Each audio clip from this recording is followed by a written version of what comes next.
Qalansuwatun TV. Alhamdulillah, pada pagi ini kita sudah berada di hari kedua bulan Ramadan. Mudah-mudahan saum kita satu hari kemarin diterima oleh Allah Subhanahu wa Ta'ala, dan saum selanjutnya kita bisa melaksanakannya dengan baik untuk diterima oleh Allah Subhanahu wa Ta'ala. Kemudian daripada itu saya mau tanya, itu bulan Ramadan bulan keberapa? Bulan ke-9.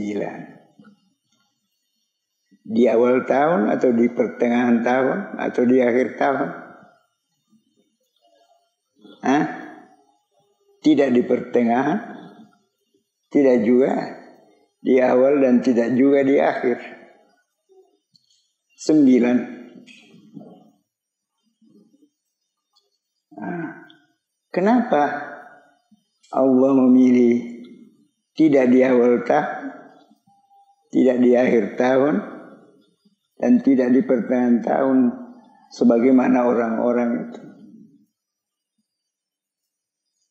Dipilih untuk dijadikan bulan yang termulia. Kadang kita sebut Syahrul Karim, kadang kita sebut Syahrul Mubarak, kadang kita sebut Syahrul Tarbiyah, dan lain sebagainya. Kenapa begitu dimuliakan oleh Allah Subhanahu wa Ta'ala? Padahal bukan di awal, bukan di akhir, bukan di tengah. Jawabannya ada di Al-Quran. Apa itu? Syahrul Ramadan alladzi unzila fihi al-Quran. Bulan Ramadan adalah bulan diturunkannya Al-Quran. Itu jawabannya. Karena bulan Ramadan adalah bulan diturunkan Al-Quran. Jadi bulan menjadi mulia karena ditempati turun Al-Quran. Al-Quran tentu lebih mulia. Apa bukti kemuliaannya? Karena Al-Quran itu adalah hudal linnas. Unzila fil Quran hudal linnas. Menjadi petunjuk bagi seluruh manusia, tidak terkecuali. Seluruh manusia yang ada di bumi ini bisa menjadikan Al-Quran sebagai petunjuk, sebagai hidayah. Utamanya kita ini orang yang beriman, orang Islam. Maka alangkah tidak pantasnya kalau kita ini beriman tidak menjadikan Al-Quran sebagai petunjuk di segala lini kehidupan, di segala aspek-aspek kehidupan. Itu menjadi petunjuk. Jadi kita ini orang yang beriman, orang yang tidak sepantasnya untuk meninggalkan Al-Quran, untuk menjauhkan Al-Quran. Harus Quran itu berada di kita untuk kita laksanakan dalam kehidupan kita sehari-hari. Sekarang apa keistimewaan Al-Quran itu? Tadi sudah dikatakan yang pertama, hudal linnas. Petunjuk bagi manusia. Berarti mafhumul mukhalafahnya, kalau Al-Quran tidak dijadikan petunjuk bagi bukan manusia. Kan hanya yang diberi petunjuk manusia. Berarti yang tidak menjadikan Al-Quran sebagai petunjuk, ya bukan manusia. Jadi, untuk digelar sebagai manusia, harus kita jadikan Al-Quran sebagai petunjuk. Mulai dari bangun sampai tidur kembali, sampai dalam keadaan tidur, itu harus kita jadikan Al-Quran sebagai pedoman. Bukti kalau Al-Quran ini sangat istimewa sebagai petunjuk. Orang Eropa sekarang sudah yadkhuluna al-Islam afwajan, masuk berbondong-bondong orang Eropa. Sekali bersyahadat itu ribuan orang. Itu di Eropa. Di Amerika juga begitu. Saya lihat ada sekali syahadat itu 2.000 tentara Amerika bersyahadat satu kali. Karena sudah tahu bahwa siapa yang menjadikan petunjuk Al-Quran, Al-Quran sebagai petunjuk adalah manusia. Maka dari itu kita hendaknya jangan lepas dan jangan jauh dari Al-Quran. Apalagi di dalam Al-Quran itu, wa bayyinatim minal huda wal furqan. Keistimewaannya Quran. Bayyinatim minal huda, sudah diterangkan dengan sejelas-jelasnya petunjuk itu. Coba kalau kita lihat di dalam surah An-Nur, coba siapa yang mengingat, ada 3 waktu. Siapa yang mengingat ayatnya? 3 waktu yang tidak boleh pembantu rumah tangga dan anak-anak sebelum balik masuk masuk kamar. Wal yasta'zinil ladzina lam yablughul hulma min. Orang yang belum balik hendaklah minta izin masuk kamar orang tuanya. Apa sudah ada yang jalankan di rumah tangga? Ada anak kecil tidak boleh masuk ke kamar, bukan ke rumah, ke kamar orang tuanya. 3 waktu. 3 waktu.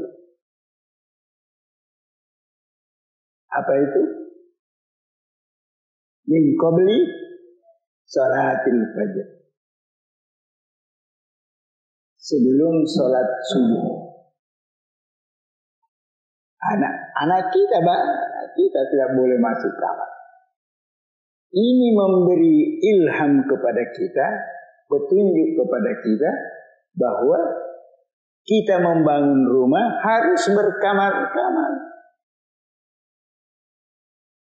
Ya Tuhan, Nabi tidak membuat rumah berkamar-kamar, enggak begitu. Tapi Allah anak-anak tidak boleh masuk kamar orang tua meskipun belum umur, belum balik, apalagi pembantu dalam 3 waktu sebelum subuh. Kedua,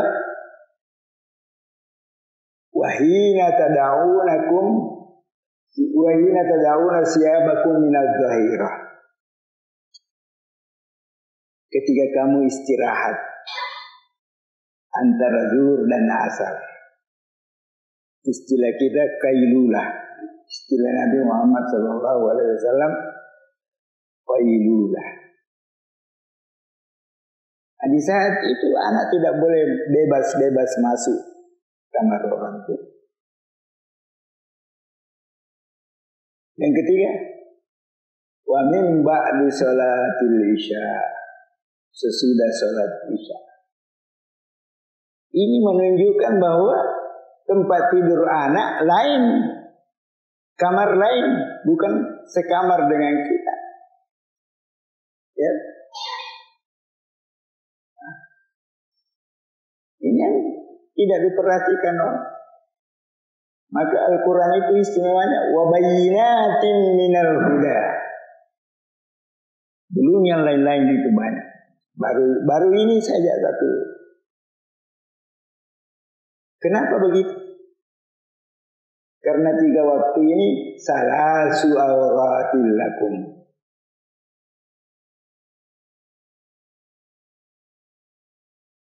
Adapun anak yang sudah dewasa,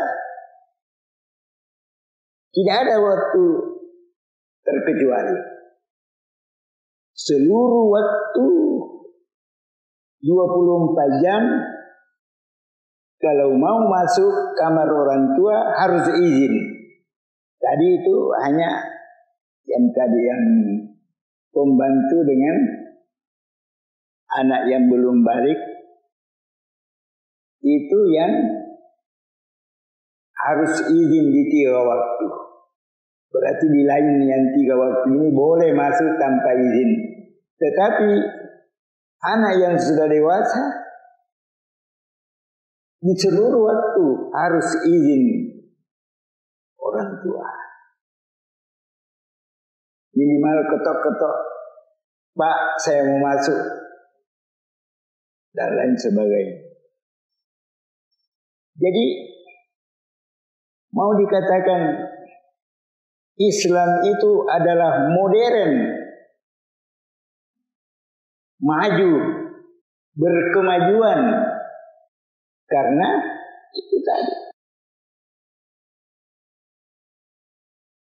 Mau yang lain banyak. Wudu,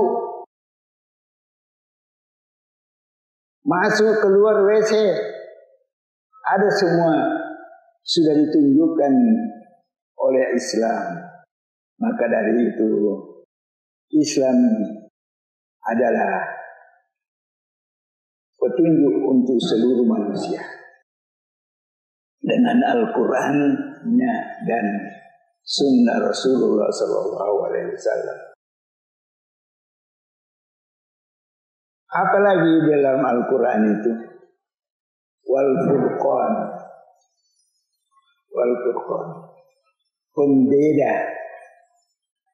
pembeda yang membedakan antara yang baik dan yang buruk.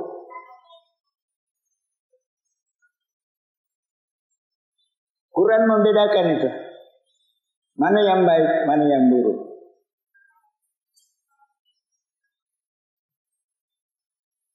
Maka dilarang mencuri karena buruk. Dilarang berzina karena buruk. Dilarang berjudi karena buruk.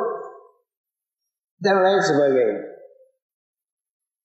Dibedakan antara yang buruk dan yang baik. Disuruh sholat karena baik. Disuruh nikah karena baik. Disuruh mencari nafkah karena baik. Segala yang disuruhkan itu mesti baik. Dan segala yang dilarang mesti tidak baik. Itu namanya wabayinatin minal huda wal furqan. Furqan. Dia bisa membedakan mana yang baik, mana yang buruk. Anak-anakku sekalian, itu sebabnya sehingga bulan Ramadan menjadi istimewa, menjadi bulan. Ada lagi yang menyebabkan bulan Ramadan istimewa, karena di dalam bulan Ramadan seperti tadi diturunkan Al-Quran. Dan di dalam bulan Ramadan itu ada lagi hari yang lebih istimewa. Istilahnya Al-Quran, khairun min alfi syahr. Khairun min alfi syahr. Tanazzalul malaikatu war-ruhu fiha bi'izni rabbihim min kulli amr. Itu istimewanya. Istimewanya Quran. Sampai satu malam itu ada namanya malam Lailatul Qadar. Malam Lailatul Qadar itu nilainya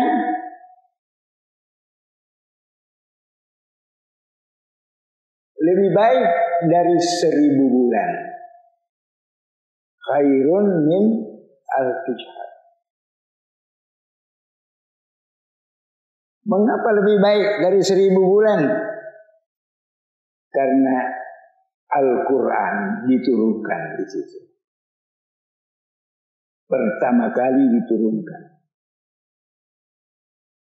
Oleh karena itu Nabi Muhammad SAW tidak menentukan mana itu Lailatul Qadar. Tidak menentukan. Tetapi mengisyaratkan bahwa Lailatul Qadar itu berada di antara 10 dan 30 Ramadan. Disuruh kita menanti, mencari-cari atau beramal di malam-malam ganjil. Malam-malam ganjil setelah 20 sampai 30 Ramadan.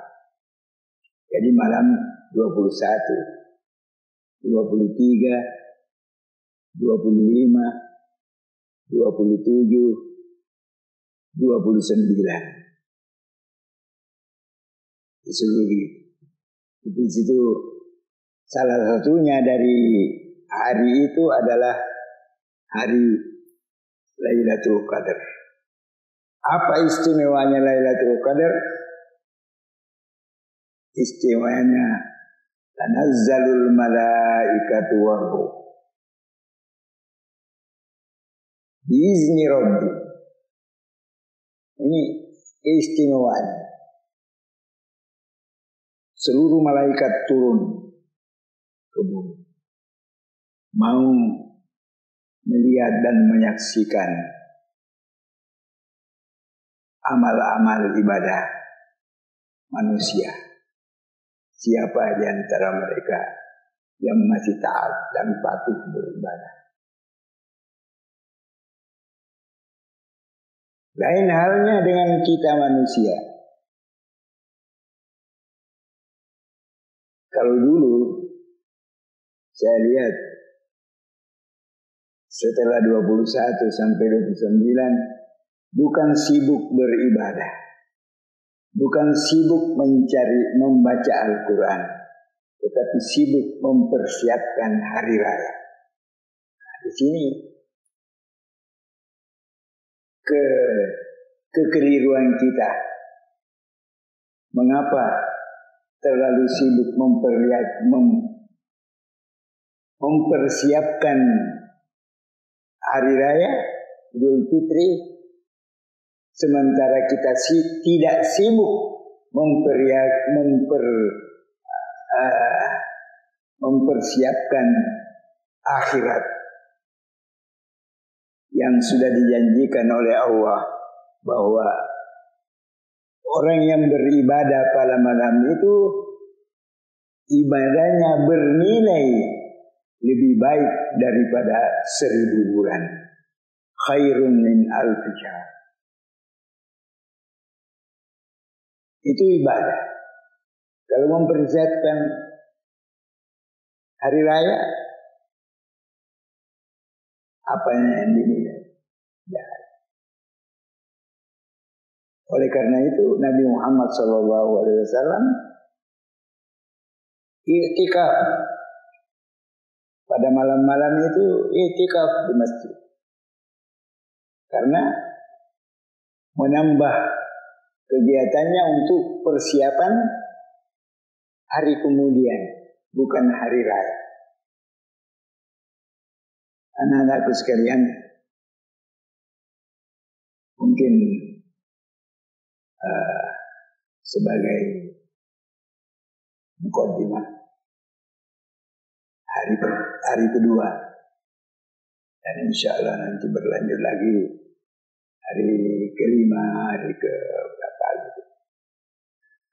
Karena kita bergantian. Mudah-mudahan apa yang saya sampaikan pagi ini bisa bermanfaat untuk kita semua, dan mari kita jadikan Al-Quran selalu menjadi bacaan kita. Orang yang hafal Al-Quran, yang tidak baca Al-Quran, hendaknya banyak membaca Al-Quran. Salah satu rahasia banyak membaca Al-Quran, kerongkongan tidak pernah kering. Coba rasakan itu. Kalau baca Quran, baik baca maupun menghafal, kerongkongan tidak pernah kering. Nah, kalau kerongkongan kering, menurut pakar virus, itu virus corona tidak mau masuk. Kalau kerongkongan basah, selalu basah. Jadi bisa dikatakan bahwa membaca Al-Quran, baik itu menghafal Al-Quran, adalah penangkis wabah, penangkis virus yang dikatakan orang corona, ataukah yang dikatakan sekarang COVID-19. Itu bisa terhindar dari situ. Ini saja saya harapkan supaya yang sudah hafal tidak melupakan hafalannya, dan yang belum hafal supaya bisa melanjutkan hafalan. Hadanallahu wa iyyakum ajmain. Wassalamualaikum warahmatullahi wabarakatuh. Jazakumullahu khairah sudah menonton video ini. Jika bermanfaat, silahkan tekan like, share, dan subscribe untuk menunjukkan dukungan antum di channel ini. Ikuti juga informasi kegiatan santri dan alumni di akun resmi Pesantren Pendidikan Islam Darul Abror.